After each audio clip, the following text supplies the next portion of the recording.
আচ্ছা, তাহলে এটা হচ্ছে আমাদের 2, এটা 3।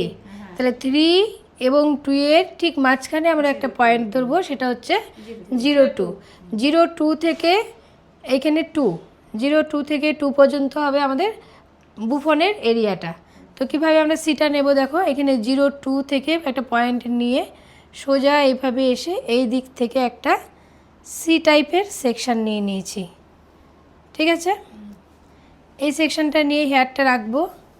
একই রকমভাবে এই পয়েন্ট থেকে আমি আসব, এসে এদিকে এসে আরেকটা সেকশন নেব, ঠিক আছে। তাহলে এটা হলো আমাদের বুফনের একটা সেকশন, তাই তো। তাহলে বুফনের সেকশনটা কোথা থেকে কতটুকু নেব বুঝতে পেরেছ? ক্লিয়ার সবার কাছে?